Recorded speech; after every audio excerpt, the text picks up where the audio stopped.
Au nom du Père et du Fils et du Saint-Esprit. Amen.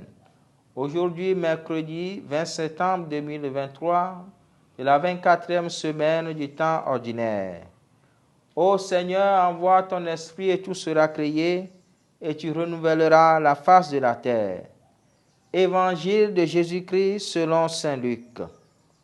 En ce temps-là, Jésus disait à la foule: à qui donc vais-je comparer les gens de cette génération? À qui ressemblent-ils? Ils ressemblent à des gamins saisis, assis sur la place, qui s'interpellent en disant: nous avons joué de la flûte et vous n'avez pas dansé. Nous avons chanté des lamentations et vous n'avez pas pleuré.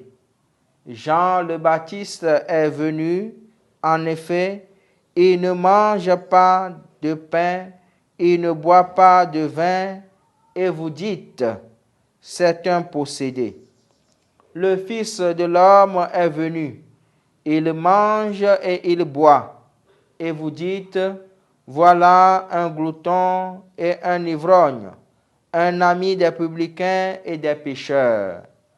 Mais partout, ces enfants, la sagesse de Dieu a été reconnue juste.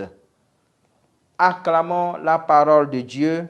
Louange à toi, Seigneur Jésus.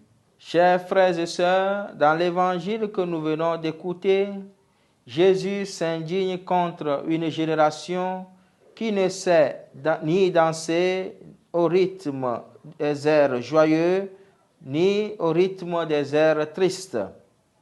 Un peu comme nous entendons reprendre Frantz Fanon dans ce qui suit. Chaque génération doit, dans une relative opacité, affronter sa mission, la remplir ou la trahir. Jésus voulait déjà que les gens de sa génération s'approprient la sagesse de Dieu pour remplir avec succès leur mission. Comment y arriver?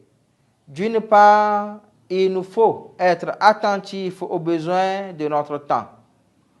On dit souvent que le patron du serviteur, c'est le besoin.